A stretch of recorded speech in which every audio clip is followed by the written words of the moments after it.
भारत के सुनसान रेगिस्तान के बीच जैसलमेर से कुछ ही दूरी पर बसा है एक ऐसा गांव जहां परिंदा भी पर मारने से डरता है।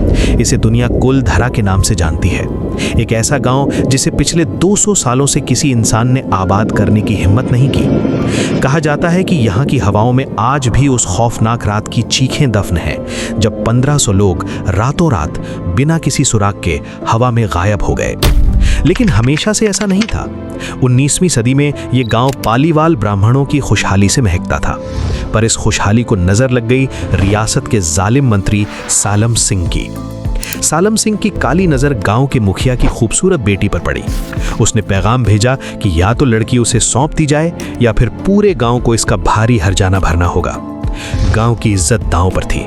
आधी रात का समय था, जब पूरी दुनिया सो रही थी, तब 84 गांवों के लोग अपना घर बार, अपनी जमीन, सब कुछ छोड़कर निकल पड़े। किसी ने उन्हें जाते हुए नहीं देखा, किसी को भनक तक नहीं लगी।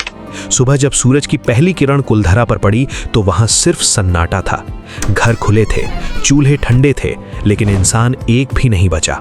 वे कहां गए आज तक कोई नहीं जानता। लेकिन जाते जाते उन्होंने इस मिट्टी को एक खौफनाक श्राप दिया कि इस गांव की चौखट पर जो भी कदम रखेगा वो कभी सुखी नहीं रह पाएगा। आज भी लोग दावा करते हैं कि रात के सन्नाटे में यहां बच्चों के रोने और पालकी के चलने की आवाजें आती हैं। क्या यह सिर्फ एक कहानी है या सच में उस श्राप का असर? आप क्या सोचते हैं? कमेंट्स में जरूर बताएं और ऐसे ही अनसुने रहस्यों के लिए अनहर्ड ग्लोरी को सब्सक्राइब करें।